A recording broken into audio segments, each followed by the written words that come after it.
Hello, everyone. Welcome to TokiTV. Today is Sunday, September the 4th.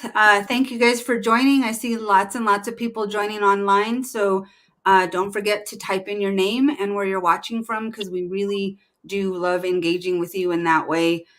Wow, lots to talk about this week and lots of emotions to acknowledge this week. But before going into that, I would like to get us all grounded in prayer. So, Reverend Tammy Lambert, if you could please start us off in a good way. All right. Let's just take a moment and breathe in the breath of life. And just taking a long, slow, deep breath and releasing. And taking another long, slow, deep breath. And releasing the day and everything that has brought us to this moment. And being in this moment, being very present, being here. And I know that we are in the presence of love, that every single person that is watching, that is on this screen and off, that we are bound together by the ties of love, that it is love that propels us, that it is love that propels this movement. And I call this love powerful action. I call this love powerful change, that it is causing an evolution and a revolution of love. And I know that Sk'aliCh'elh-tenaut is in this moment filled with and feeling the love energy and the commitment and the choice that we all choose for her best and highest good. I know that that is so. And so I'm just thankful we're all here. I'm thankful for the ties of unity and for the joy. And I call this time together good, and so it is. Amen. Ashe. Thank you for doing that. Really appreciate that. I'm going to unmute all of us because I had us all muted for that. Thank you for that. We've, as you know, and everyone knows who's watching, there's a vet report that came out this week. I believe it was Monday. And it's important for all of us to acknowledge that none of us are thrilled that there's not some new big positive movement. It seems to be very much the same as of last week. And I think it's difficult. I get it. And I just want to acknowledge that everyone I know every month, we're doing a lot of prayers and a lot of action, just waiting on that report. And so when it comes out, we're really hoping for something. And we didn't get that this report. And so what we're going to do today is take the facts of what we do know of her medical status from the reports and from Dr. Norman herself, where I took some clips from our last interview with her. And so what we'll do is we'll play short clips and then we'll have a conversation about those just to kind of go a little bit more in depth as to what we know. One of the things she does say that we want to acknowledge is that sometimes there's not a lot of big changes that happen, so this isn't an overnight process. And while we all want it to be, so I want to acknowledge that. And I also want to acknowledge your feelings, everyone who's watching, because we get it. We absolutely get it. I do want to, Dr. Norman's interview was, maybe about a month ago. I think it was the end of July, the 27th, if I'm not mistaken. And then since that time, we also had Charles on. And then a couple of weeks ago, we had Raynell and Sk'aliCh'elh and Shirley Bob on. So we're hearing the medical, we're hearing some of the strategy with Friends of Lolita, and we're hearing the cultural and spiritual component. And if you have not watched that episode from 2 weeks ago, I really, really encourage you to go do so. But there's a piece that we want to talk a little bit about before we start getting into the vet reports. And Howard, there's a planning piece. There's the actual putting things together that needs to kind of be prepped. So do you mind to talk to us a little bit about that? Yes, thank you, Annette. That is what I am looking for. And I know there are a lot of people concerned about Toki and doing everything that they can. And I don't know exactly who they all are. Of course, the Dolphin Company, Friends of Lolita, also the Miami-Dade County government and the Whale Sanctuary Project. and of course, Raynell and the Sacred Lands Conservancy, and uh, a lot of people are involved. And I know there's a lot of conversations and a lot of consultation and probably a lot of free advice. And so I am looking for some kind of, public acknowledgement or mention that there is some planning going on, because I would like to see some contingency plans for when Toki is ready or deemed to be ready to return home to the Salish Sea, because that planning can't just happen on a dime. It's very complex, will take a lot of preparation. There needs to be a preparation to apply for a permit to NOAA, because she is listed as an endangered animal under the Endangered Species Act. So there will be some very stringent, diligent supervision of any kind of plan to move her back. So it's got to be prepared in full before it goes to NOAA. And so that, I am hoping, is underway. I mean, there has to be a location secured, the ownership approval of having her there, hosting her at some physical location in the San Juan Islands. I really haven't heard about that. Um, and there have to be, the plan has to include steps to other permits, the Army Corps of Engineers, Department of Natural Resources, any county or local permits or permissions, or at least notifications that it will happen. And there need to be the names of all of the personnel. Just the transport itself is like 100 different steps involving professionals and services, the crane, the truck, the plane on both ends, a barge to take her out. All of those need to be named in the permit that is prepared. So, I just wonder. And then, of course, when she's there, the personnel there, the trainers, the veterinarian staff, the crew quarters, the wet lab, and the freezer for fish, and contingencies for rehab or indefinite provisioning. And all of it needs to have funding spelled out and ready and available for her. So is any of that going on? I would just, love to know if that kind of detailed planning is underway. Is anybody thinking about that? Because the alternative is that she would stay in Miami. I don't see any other location, any destination that is at all possible for her. And that also involves a lot of major decisions, because the facility is not up to date. It's old. It's decades old. The chilling of the water, the filtration system, all of that is not necessary, is not definitely up to date. Should it be improved, and can it be improved with her in there? And is it worth it to do that? So those decisions are need to be considered also. Um, so I am really excited about what we're going to see here today, even though it's a rerun in a way of Stephanie Norman's interview. She really covered a lot of very important material, and so it deserves another look with some, notations and interpretations. But she speaks up for Toki in a big way, I think, and out of surprise, actually. I mean, she did not expect to see how alert, how attentive, how engaged she was in the conversations, watching and following along with everything that's going on around her. She is not cloudy in her head. She does not seem to be impaired in any way mentally. She's absolutely, completely alert, alive and alert. And it's beautiful to see and to hear.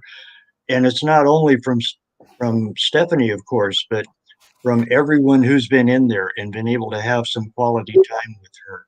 And as we saw, especially with Shirley and Raynell, from their time on TokiTV just a couple of weeks ago, that was just a beautiful indication of how she loves to relate, how she understands and engages with people. And Stephanie mentions all that, and that she just doesn't act like she's old. I mean, she may be considered old by a lot of people, but really it's in her DNA to reach 80, 90, 100 years old. So she's not an old adult. She's just an adult, and she still has all of her teeth, for instance. That's a very important sign of basic good health, and it shows that she doesn't have any, infection vectors in her mouth. She's got a good, healthy mouth. So, Let's hear this first little bit because it's only like 2 minutes. okay, It's all exactly what right, you talked about. It's kind of her first meeting with Toki, and okay, it's great. positive because it's just she relays her surprise and happiness. So let's hear what she said about that. Friends of Lolita want to do is to bring in a collaborative team working with the dolphin company that owns the aquarium now, and the Miami-Dade County administrators, and other experts in this area, to try to come up with a comprehensive team that works together and it's trying to provide the best care for her, and particularly in light of recent reports last summer with the USDA. So we were brought in May, and our first visit was out in May, beginning of May, to take a look at her. And so we were just very just observing the area. We looked at her facility, we looked at her pool, we talked to the trainers that were there, we talked to her veterinarian, sat down and spent about 3 days there going over her blood work, going over her behaviors, going over just her what's a day in life of Toki. We were able to go, Jim and I went by ourselves to the pool just to sit and observe her without the influence of any of her trainers around. So we got some time to spend with her. And I not knowing her history, as far as seeing her, it was the first time I had seen her. And I was actually quite impressed, at least with her level of enthusiasm, her level of curiosity, having seen people that she's never seen before. So, I didn't know what to expect. So she was definitely pretty active. She listened, when we got everybody together, we're talking to her caregivers, her husbandry staff. We look at the pool as we're talking, and she was almost like she was listening to us. She sat right by the wall, by where like you go up the ramp, and then we are there, and she's right there listening. She was kind of listening to our conversation. And so I kind of walked around, looked at, just the pool itself and from all angles, and she followed me around, and we just kind of stared at each other for a little while. And, I said, hey, I'm from your backyard. So I just, your pod says hi, just, between the two of us. And so it was a nice, it was very encouraging because I was, her teeth were in good shape. I was not expecting, I didn't know what to expect. So I thought, well, maybe she might not, after 50 years in captivity. So I was really surprised. I was happy to see that. So we learned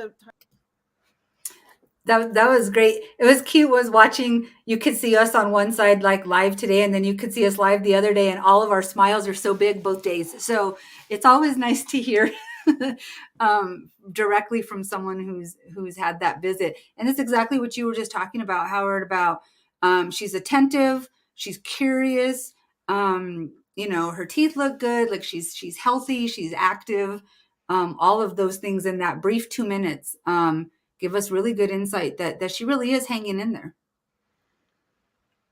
Right. And I think those are really positive signs. The assumption is, and the generality may be true of whales and dolphins in captivity for long times, that they become damaged, they become kind of sluggish, impaired, they may lose some, mental capabilities. He does not seem to have been affected that way. Somehow she seems to have maintained very high, mental acuity, clarity and responsiveness, and all of that indicates to me that she's ready. She's ready to learn to participate in her transport and in her return to her home. I think she'll understand it and be a part of it. Well, and she communicated that, right? We heard about that a couple weeks ago from Sk'aliCh'elh-tenaut and Shirley Bob. She wants to come home, so and she Yeah, communicated and yeah. so we're gonna bring her home. We're gonna bring her home. And again, I know we're all bummed a little bit this week, and so hopefully we can help to just support each other through this, because it is a process. Howard, I know that we only have you for about 15 more minutes, so I'm going to play this next clip. It's a little bit longer. This is the one where she talks about like the medications and her care and diagnostic. So I'm going to play that, and then I want to get your commentary on that, if that's okay with you. Okay, great. All right, here we go. Is taking care of her, providing her with her, suggestions. If we, like, for an example, she was on an IV antibiotic, and, IV antibiotics are not bad in of themselves, but for long-term, they're not the most pleasant way to receive medication. And so we didn't want to have that be her long-term care until, there's indication in her blood work that she can go off. So part of the problem is trying to find an antibiotic that's oral, that's well tolerated, an animal that size, that will kill bugs. If we come across any bugs, it needs to be able to kill multiple bugs. Because many bugs these days, when I say bugs, I mean pathogens such as, bacteria, and, everybody gets infections or, gets exposure to pathogens. And especially when you're an older individual, whether you're human or a whale, our immune systems don't work as well. So we just want to make sure that she's on the best medications. And those are sometimes difficult to track down because, you have to have a large volume. She's a large animal. So, so part of what our job is, Jim and I, as these third party consulting or third party healthcare advisors, is that we are providing monthly updates. Sometimes there's not a whole lot of news to report. Like, yeah, we changed our antibiotic, or we did blood work, and so far nothing's changed, or she's eating well, or she's and so one thing that we did notice, and I think it'll be in the upcoming report here in the next day, is that they did change antibiotics. One of them was an IV antibiotic, just because we don't want to risk her someday not feeling well and then not presenting her flukes. So because this has to be entirely voluntary on her part. So what we decided is to try to find an oral antibiotic to substitute for that one. But we first tried to take her off of it, and, she did, she wasn't as active as she normally is. So they put her back on the IV antibiotic until we found an oral antibiotic, and now she's holding steady and doing well. So part of the problem in a whale that large, which I think has always been a problem for any park that has an animal that large, is trying to use diagnostics that we would use in a smaller species, such as a bottlenose dolphin or a porpoise, because an animal that large, you can't always do ultrasounds, you can't always do x-rays. They're just too large. There's nothing that penetrates that deep into the animal. And so we have to end up we have to kind of look to other technologies, such as, blow cultures, or, maybe, doing some more genetic type pathogen detection. And so those are some of the things that we'll have to look into in the future, to see if we can find other methods to really hone in on more exact, to really be able to monitor health more closely. And so these monthly updates just update the public and people interested. Here's what we've done this month. Here's what we've done this month. And here's, and sometimes it doesn't change much. It's just, keeping her steady on what she is right now. So it's just monitoring her appetite, what's her behavior like. So those all go into consideration when we do the report, because those types of, those things that we look at her for, like her behavior and her interaction with her handlers and her trainers, those are really important because they can indicate some type of health problem. So we do rely on that staff, those folks quite often, pretty regularly, to be able to get a feel of what her overall health condition is. Because, we can do blood work, but like I said, we can't do ultrasounds very easily. We can do partly, but we have to really get her trained to handle those types of diagnostics. So those are things that are being worked on. Water quality, water comes in from the Biscayne Bay area. So that's something that is being looked at because especially, I hate to bring up climate change, but it's really difficult to cool down water temperature that comes in from a really warm body of water like Biscayne Bay.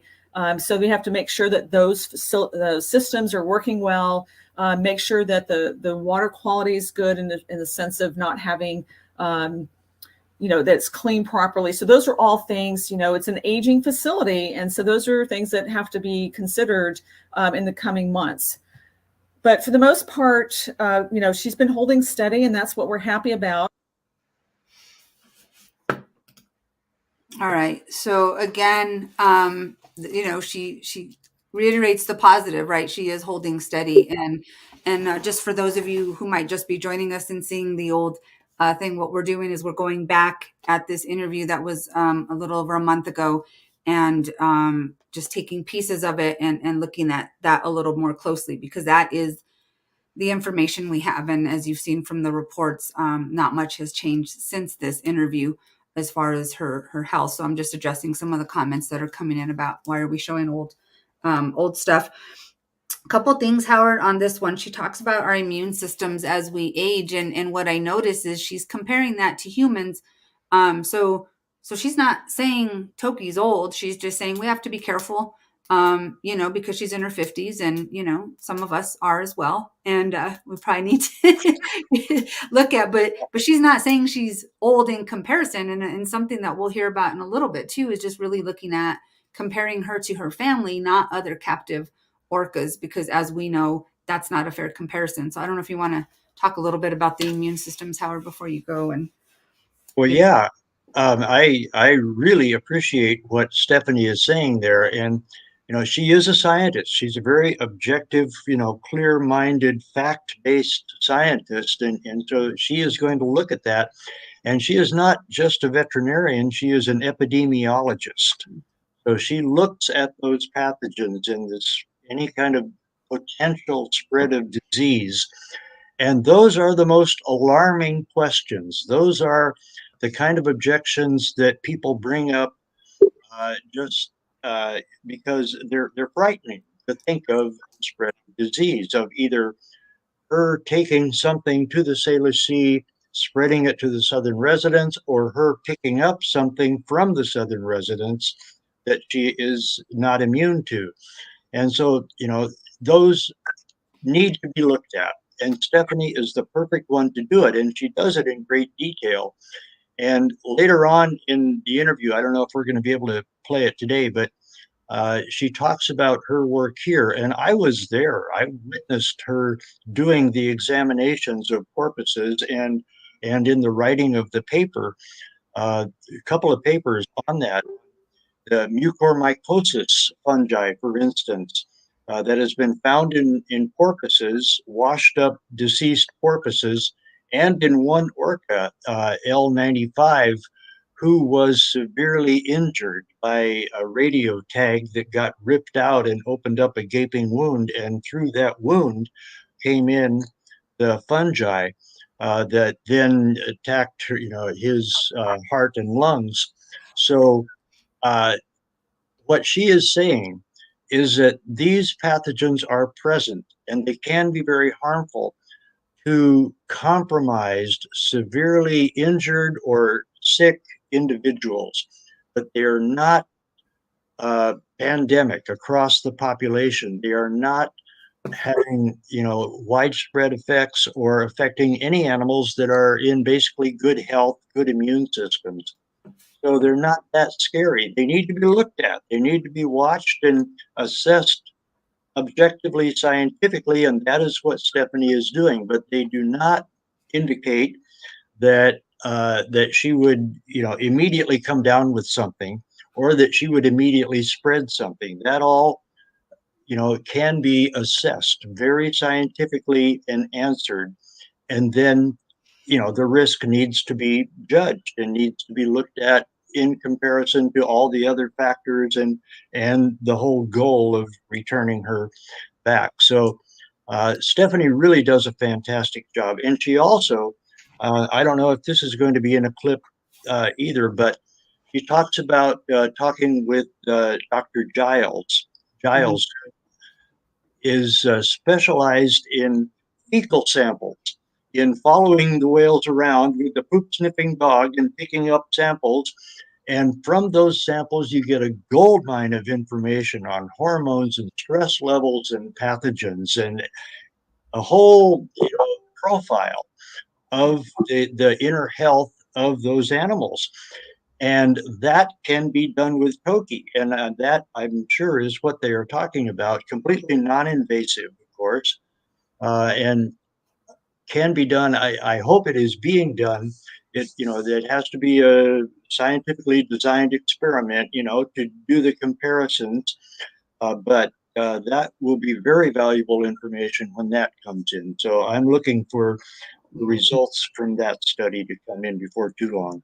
Me too. And she does talk about that. And so thank you for prefacing that, because in this next segment, and this next one's like 7 minutes, just so you guys know. So it goes into a lot of the medical stuff. Pay attention to where she's talking about she's not saying it's a bad thing that she's saying they're just being careful because, Right. as we age. So you just pay attention to that. The wording that she uses is very appropriate. She talks about the pathogens that Howard just mentioned, and some of the concerns that people might have about her coming home, which we're going to talk about talking points for you guys at the end of the show. So to address when people do come up to you with those kind of concerns, but pay attention to what she says about that. She talks about the water quality testing and the testing of her environment. So they are looking into that. She talks about working with Giles. Keep in mind about that. She also mentions that everyone's very busy right now out in the field during the summer. So she anticipates things to move along quicker after the summer. So we're getting there. So that's another positive to pay attention to. And then she does talk about the monitoring of the southern residents. Well, I would just like to interject some breaking news that J-Pod is off San Juan Island right now. So I can well imagine that Giles and her team and her dog Eba are out They're there, out there getting those samples right now. So that's underway. That part of it is probably being done now. Yeah. Cool. Well, we'll play this video, and I know you got to jump off, Howard. Real quick, Susan is asking, can someone speak to Howard's comment earlier regarding whether anyone or groups are taking any of the necessary steps to move the process forward? Those are the questions, Susan, and we'll put those in writing, and we'll do our best to get them answered. And you'll hear about some other action steps at the end of this segment as well. Howard, I hate that you have to jump off, but thank you very much. Your wealth of information, and hopefully you shared enough with me to share after you leave the show. Thank you. I'm very sorry I have to go, but that's okay. Right. That's okay. Thank you. All right, so we'll play this next video, and then we'll talk about it. Bye, Howard. Bye. And so with that, because I know that's a concern with Toki, is that, if there was ever an option or someday, decisions made and she's brought back into a pen, what is she bringing back? But what is there here that could affect her? And so that's a very important topic of discussion. And the Dolphin Company is very interested in that subject and talking about that and seeing. And so that's one of the reasons we really want to know every time if she's not feeling well. That's why blood work's done so often on these animals, because we want to catch everything that could show up. They can't tell us what's wrong. It's, they don't necessarily always show they don't feel well until maybe, like cats. Sometimes they don't show it till they're really, really not feeling well. And then you got to scramble to figure out what's going on. So it makes it a challenge as a veterinarian, because again, sometimes you're limited in your diagnostics. Sometimes, your patient won't tell you what's going on. They may bite you if they don't feel well. They may just curl up and not eat. So, not eating can mean a million different things. And that's part of the challenge, is trying to pinpoint. So not only testing her, blow and blood and tissues, but also testing what's around her in the environment, in her pool, what's growing around, because birds come over, they can defecate, and they can also be carrying. In the Northeast has highly pathogenic avian influenza outbreak going on. So we don't want that coming south and having them defecate, poop in her pool, and potentially exposing her to viruses. And I'm just talking about bacteria now, but there's fungi, and then there's viruses that can. So that's really, this is something where she's watched so closely because of her age, especially. And I think so. That's it's like anyone who's getting up in age. We have to just be really careful and know that we're at greater risk. And so that's, we have that age component to think about too. And we have to be careful the things that she's given, because, it's not the same as giving a 10-year-old something versus a 50-year-old. And I don't know what 50-year-olds killer whale, what their metabolism is like. I don't think anyone knows. So this is something that's very, I think, a learning experience for everybody involved, but also while we're also trying to just keep on tabs. And I know the latest report we've gotten is that she's doing well and she's holding steady and eating well. So, and maintaining her activity level. And I don't know. I know there's some plans to have us go back out there and do a check. We haven't quite figured out the frequency of our visits, because a lot of the information, a lot doesn't change from week to week necessarily. So as long as no news is good news, we're happy about that, while the dolphin company does the background deciding what they're going to do. So, we just provide the information. Is there any way to sort of in general assess her immunocompetence, her sort of ability to fight off disease in a general? Yes. Well, her overall metabolism? I know that they do immune studies they've done it. I don't know if they've done it on southern residents or killer whales in general, but I know they've done them on belugas up at Mystic Aquarium. And so I know Jim has talked about that. That's something he's very interested in, is her whole immune makeup right now, especially at this age. How is it? And so he's been looking into where that could be done, because the thing with, you think, oh, I can just, send a sample off, but every species has to be validated. And depending on the funds and the interest of the lab, I was surprised, because I thought, oh, we'll just send off, do that. Well, it's not always that simple, because it's so much investment on the lab's part. If they're going to do a bunch of killer whale samples, many animals, then I think they're more likely, like the belugas, they do studies on the live animals, but they're actually able to capture the animals in Alaska and then sample them. They do it in Canada too. So I know Jim's been working on that part, and I'm looking into more of looking at microbiomes. And I did mention, I know I wanted to look. I talked to Giles the other day about, what are some of the things that they're doing to monitor health in the southern residents that we could adapt to her, because I think it'd do two things. One is the less hands-on we are with her, the less, she gets stressed out of having to. I'm not saying it's a bad stress, but every time you got to present your flukes for something, I'm sure it's not a fun activity for them. But at the same time, I thought it'd be kind of neat if there's something we can do that's comparable to what they're doing in southern residents, to compare what her makeup looks like compared to what those in the wild are, and just see, look at stress, or look at, microbiomes, the organisms that live on their skin. It changes depending on how they're doing, like health-wise and stress-wise. And so that would be something neat to do. And I don't know if they're doing that. And so I just kind of put out some feelers to talk to Giles about some of the things that they're doing that we might be able to adapt. So yeah, with the summer, it's been kind of hard because people are out in the field and, people are on vacation, traveling. So I think once the summer rolls down to an end, we'll be able to move things along and have more updates on the diagnostic side of things. And I think we're going to have to get creative with her and look to the human field, because again, we're dealing with an animal that she surprisingly wasn't as, she doesn't know as many behaviors as the killer whales in SeaWorld do.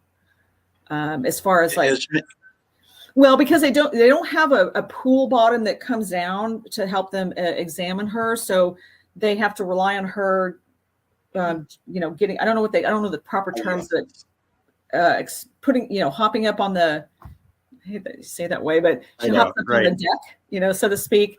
But I know that, she'll do things like blood draw, and they can do pretty simple things, but, blow cultures. But to do anything more than that, I think they would have to get either better equipment in there or to train her on some behaviors. And I don't know all the behaviors that she knows at this point. We were just looking at her, how her behavior was in the tank on her own without any, humans messing with her. But yeah, like I said, I was surprised. I mean, I thought she didn't, she wasn't doing any of the repetitive behaviors that at least that day, the 2 days I was there, that I've seen in other animals. She seemed to really enjoy company, which was interesting. Not to anthropomorphize, but she was there listening, and she'd kind of watch us. And so she'd follow us around when we looked around the pool and kind of checked out the facility. And so she was quite interested. She obviously had never seen us and knew we were strangers there. So that was interesting. But All right. So I just want to point out again a couple of things on that video that she said. The aging facility. So they are looking at the tank, and I know we all know she has to go home to get better, and I think that's just kind of the overwhelming response from everyone watching and all of us commenting is, she'll heal in the Salish Sea. I mean, that's what we believe. And then there's that catch-22 with the permitting, which is can't apply for a permit on a hypothetical. So, but what's helpful about that and what she said is that they are looking at the tank, they are looking at the water quality, they are looking at that. So if those things are deemed to be unhealthy, maybe that would build a stronger case for her as well. And again, we trust her report because guys, keep in mind, this is our independent vet, and she's amazing, and Jim's amazing. And so this is, this is good because it's, we're trusting what she's saying, and we know if they say the tank is bad and the quality is bad. I mean, we all know the tank is bad USDA wise and size wise and all of that. And, there's actions going on for that as well. But we do trust Dr. Norman, and gosh, I'm just happy to know that they're doing that. What's also positive is she talks about how Toki doesn't do the stereotypical behaviors that most whales in captivity do. And that's super positive, as she's showing interest, curiosity, and she's super active. So we wanted to highlight that. And when she talks about working with Giles, one of the things that Howard and I were talking about is she comes from a super strong line. Like if you look at whales in captivity, and Corky and Toki, I mean, they're up there in age according to a captive whale, but look where they come from, the northern residents and the southern residents. And so it's important when they're doing the diagnostics and looking at her health that they compare it to her family, not to other captive whales. And it looks like they're really taking that on. And she's working with Giles, and you all know Dr. Giles from Wild Orca is the expert there. Her and Eba are definitely experts in assessing the southern resident killer whale population and their health. So that's super positive as well. Let's see, I think those were the main things we wanted to highlight out of that. And again, for those of you just joining, we're just looking back at our interview with Dr. Norman from July 27th and discussing that, her medical assessment at that point, because there doesn't seem to have been too many changes since that time. So we just want to take what we know and stick to the positives. Like she said, there's not a lot of changes in an animal this big, and from month to month. And so no news is good news, and she's healthy. They're determining that she's still healthy and maintaining. Which is going to bring me to the next little segment, because we all know that's not good enough. We want her out. And so how do we get her out, right? We raise awareness. We keep raising awareness, and we stick to facts. We all have gifts, and I encourage everybody to use your gifts as loudly as you can, but as positively as you can, because we all know throwing rocks is not going to have anyone sit down and listen to you if you're coming at them swinging. So education is power. Education. And we're going to share with you guys a fact sheet at the end. We'll post it as well, because we see a lot of comments from people, pro-captivity people, or people that just don't know, she's too old. You guys are gonna, you guys are gonna kill her. You guys are, it's all about you guys and what you want. And she has her own family there with the trainers, and those kind of comments come in a lot. And that's a belief, right? But the way to change that belief is to educate. So we will do that. Someone's asking for a translation on. I see what you're saying there. Maybe Alejandro can look at some of the comments and translate for us. There's a Spanish comment there, Alejandro. I don't know if it's relevant to what we're saying right now. Yeah. It's a spam. It's a spam and asking for some money. Something. It's not. If I were you, I would block. Okay. Okay. Thank you. The usual. Thank ASAP. you.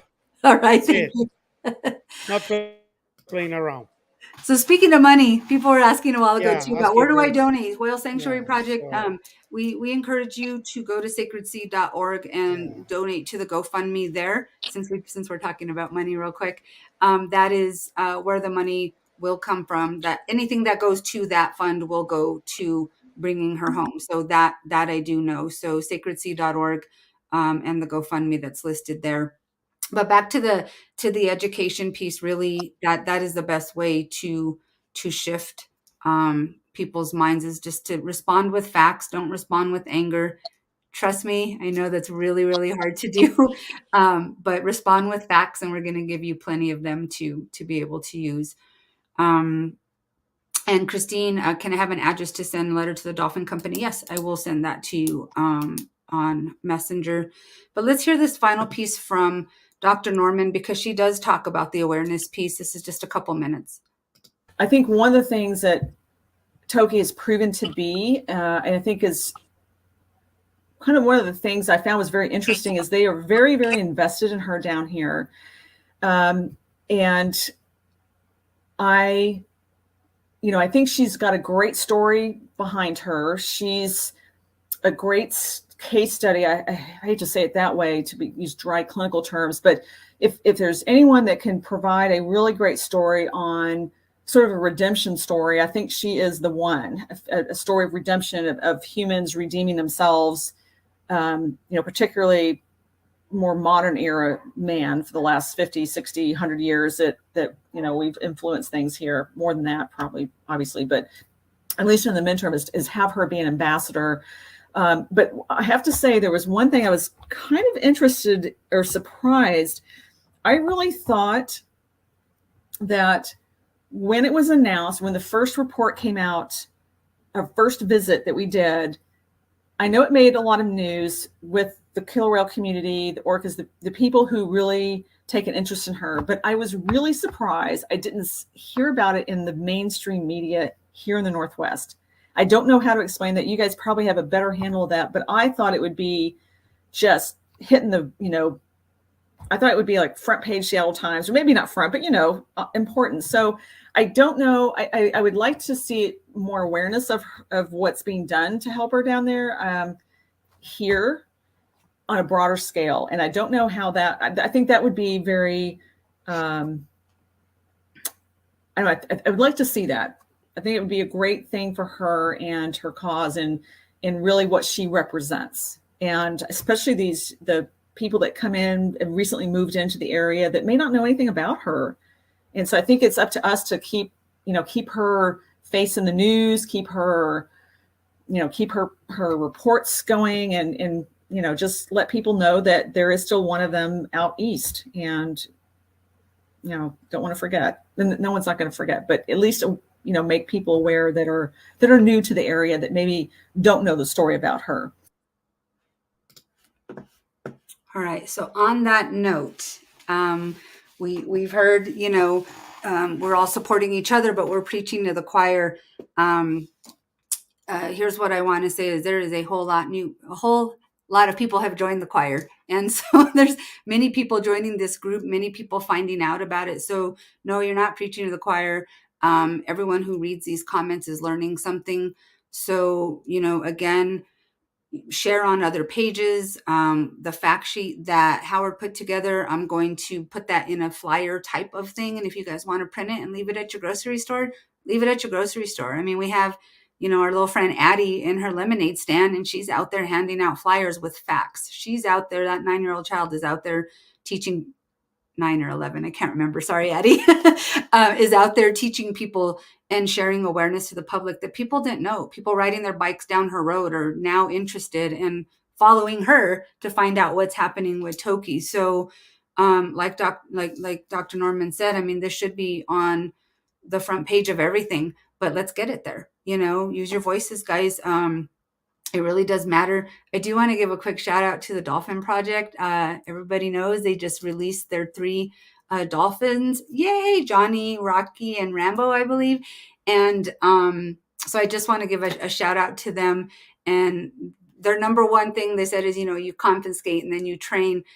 They had the government's help, guys, in Indonesia. The Indonesian government is the one that went in and confiscated these animals from their horrible conditions. So I encourage you to consider that maybe, our government could assist as well. And we all know that we have a congressman that wrote a letter to the USDA. I have not seen a response yet.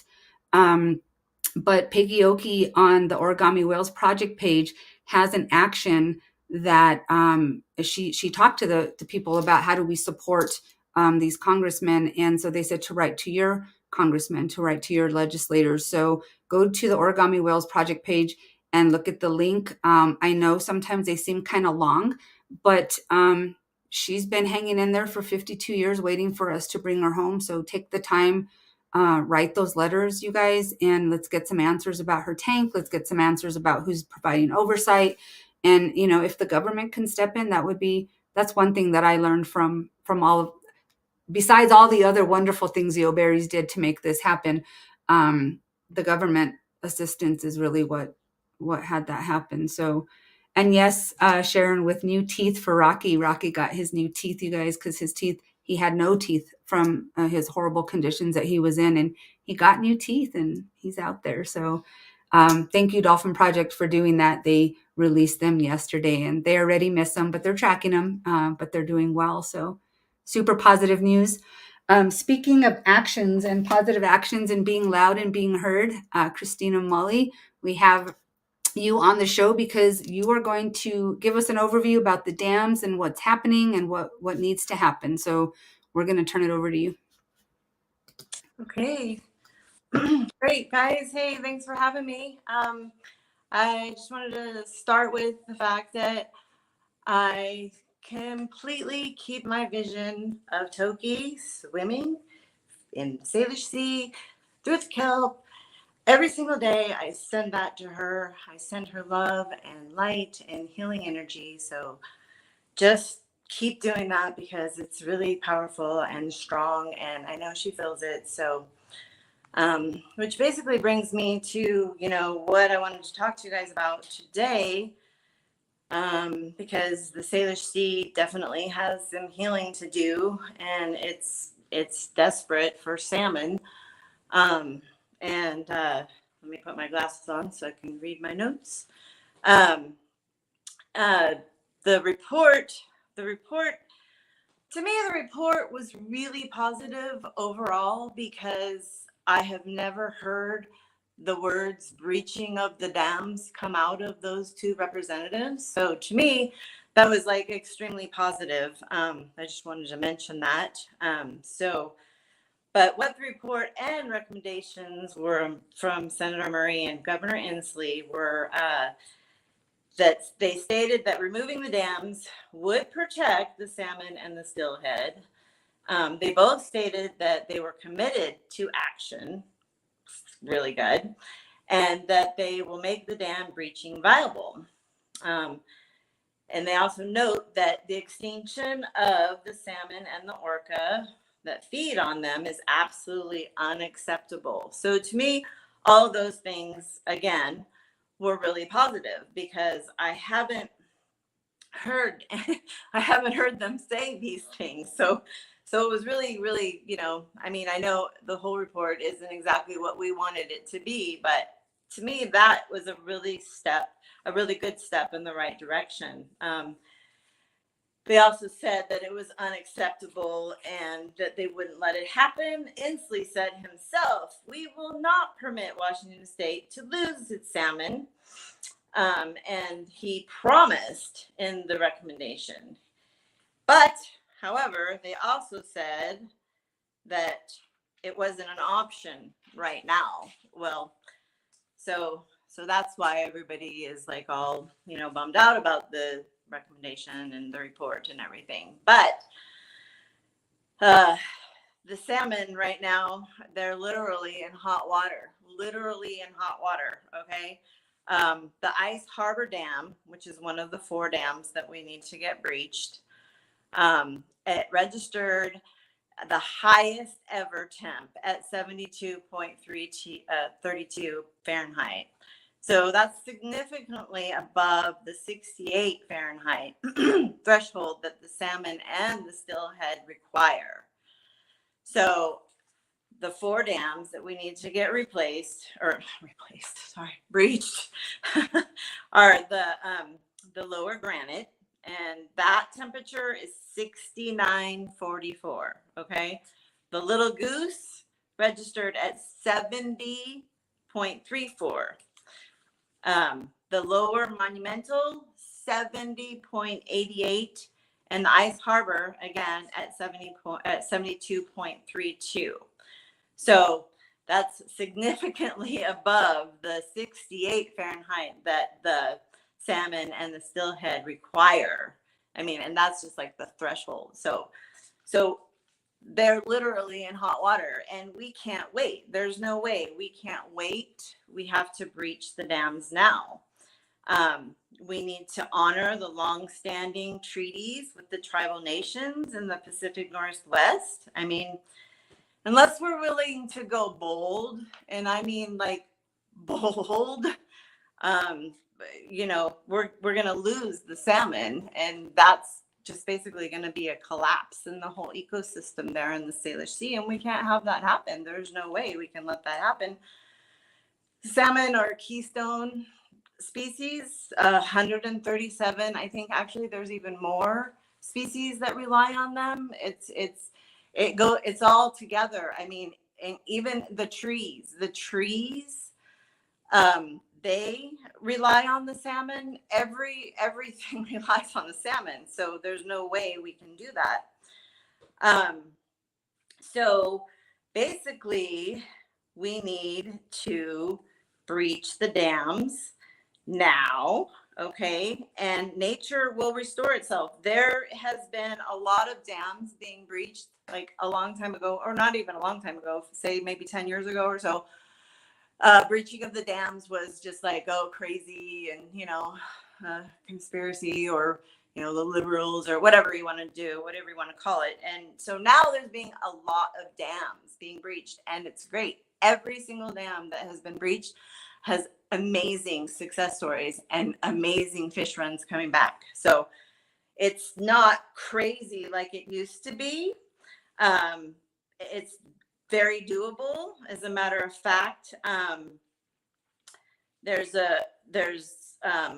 another thing that Inslee and Murray said in the report was that Washington relies heavily on hydropower. Well, that's not even true. Okay.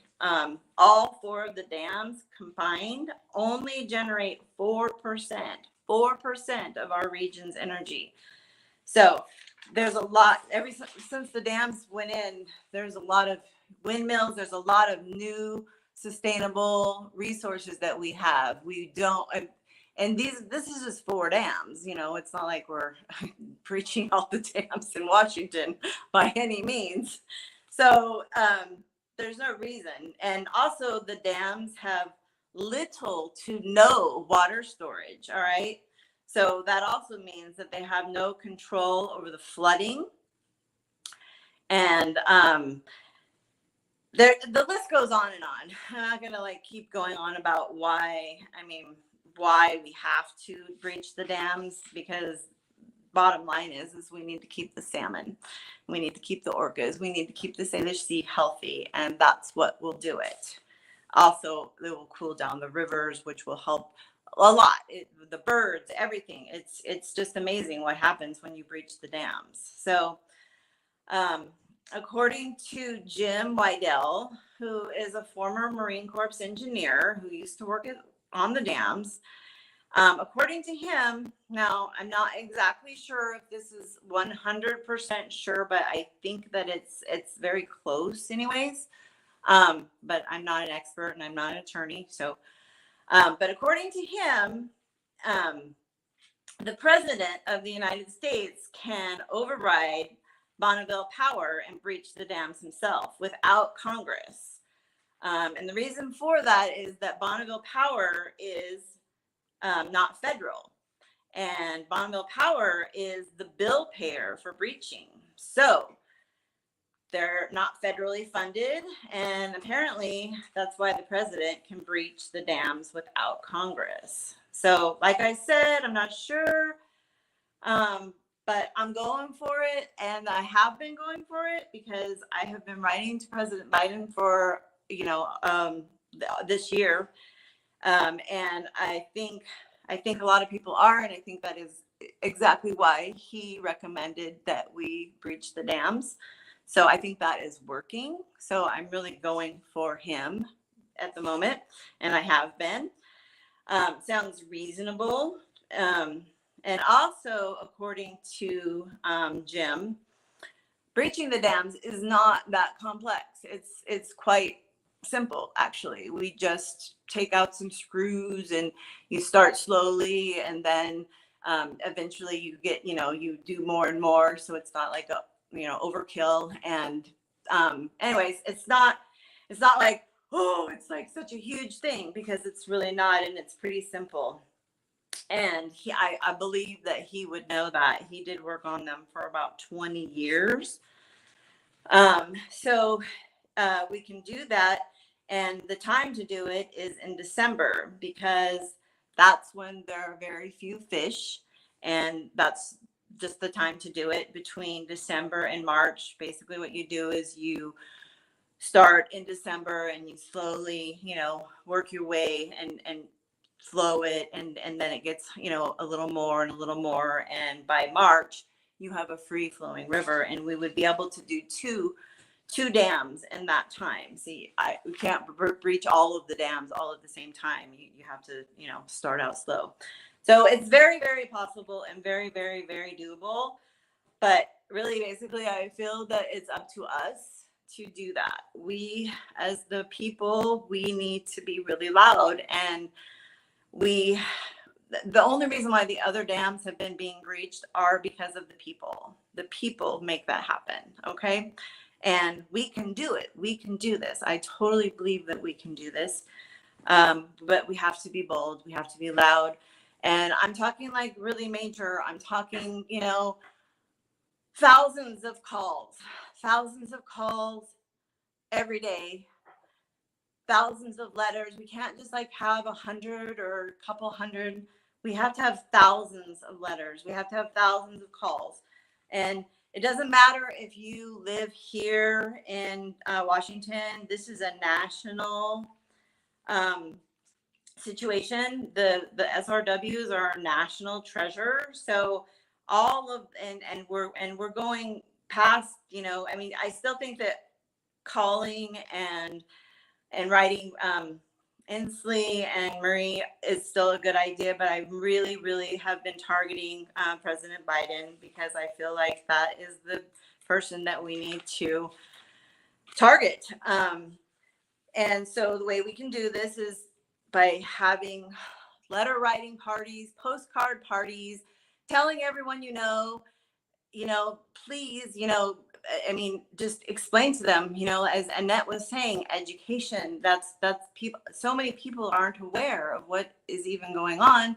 And also all of the commercials and everything, they're total lies about how we have to keep the dams, otherwise we're all going to be sitting in the dark or something. This is just like not true. You can go to Bonneville Power website and you can look at their statistics. You can look at it. Anybody can, and you will see that is not true. So we just need to keep going. And I know everyone gets tired, and it's, it can be a little bit draining, but that is the way we get things, accomplished, is all of us together as a whole doing these things and writing and calling every single day, just like with Toki, and we need to bring Toki back home to a healthy Salish sea. So it just all goes together. And yeah, so please tell everyone. And also, I have tons of postcards that you can download. You can pass them out for free.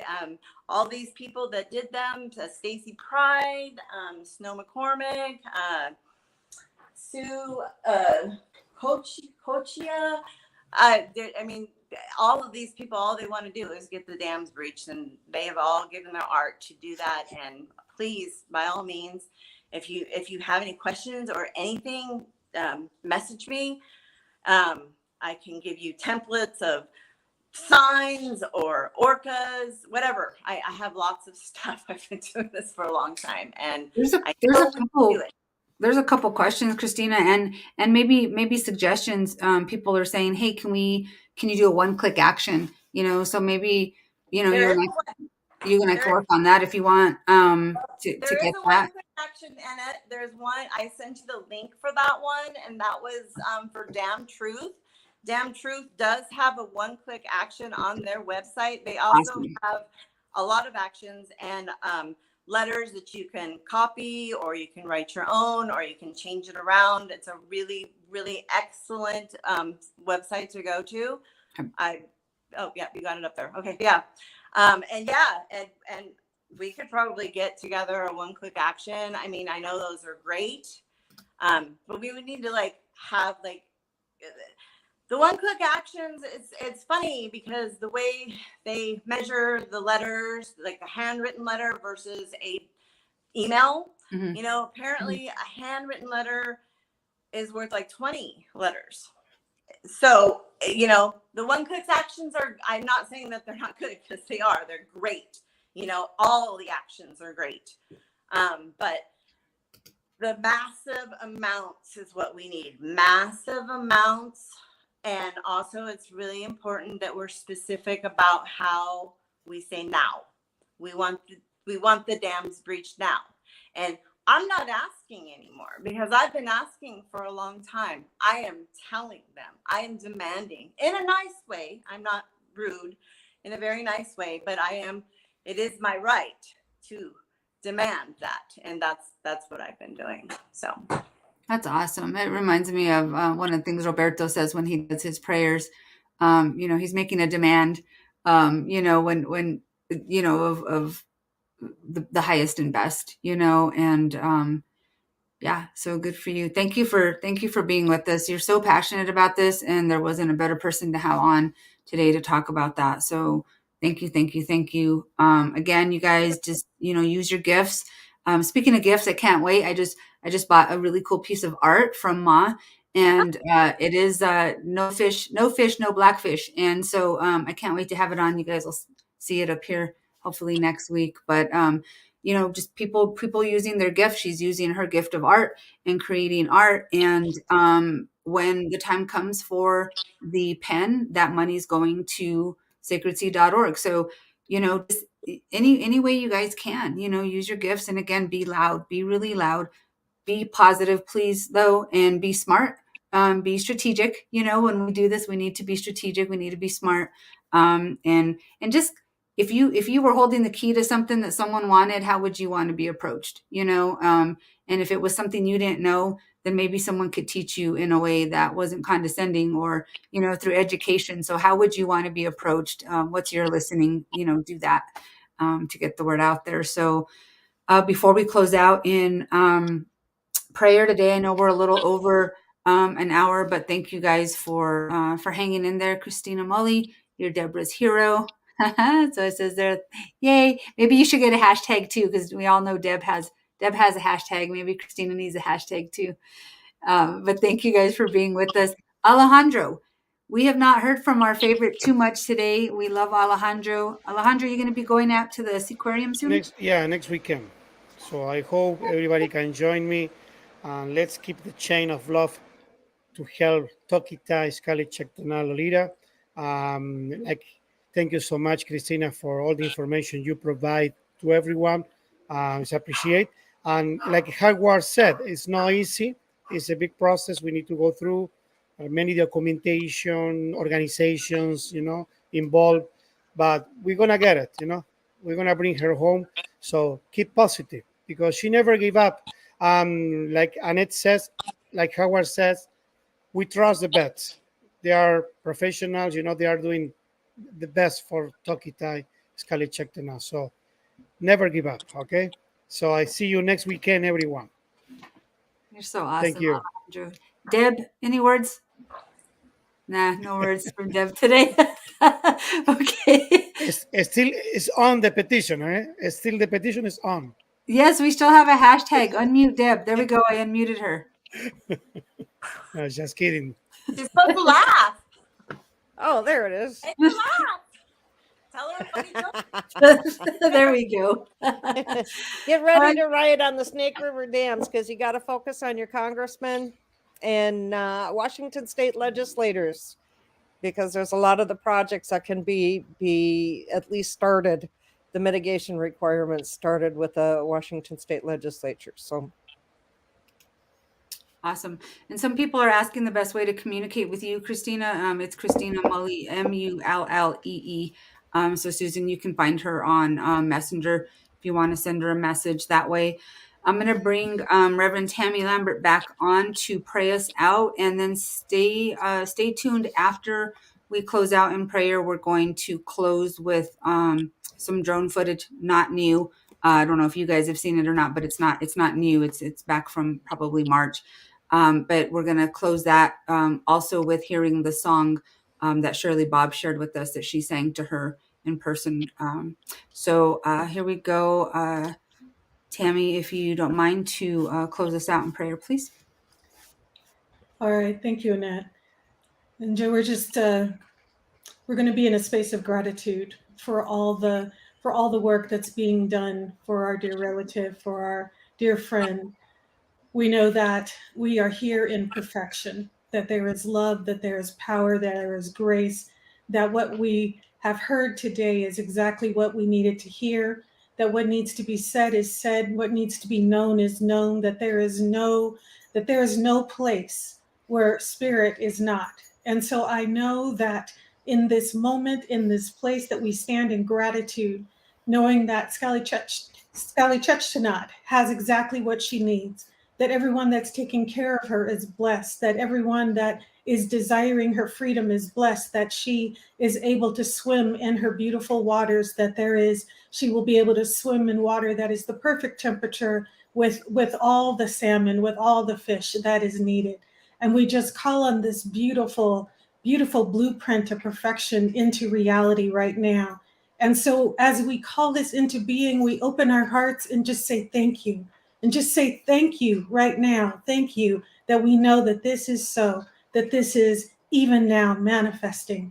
And so it is. And so it is. Ashe. Amen. Thank you, everyone. Just remember, every single week, we'll see you next week at 1 p.m. Pacific, 4 p.m. Eastern time. Stay positive. Don't give up.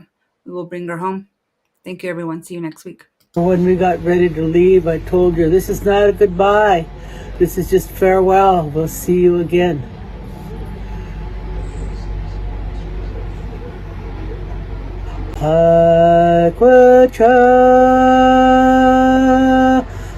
Sk'aliCh'elh-tenaut. Sk'aliCh'elh-tenaut.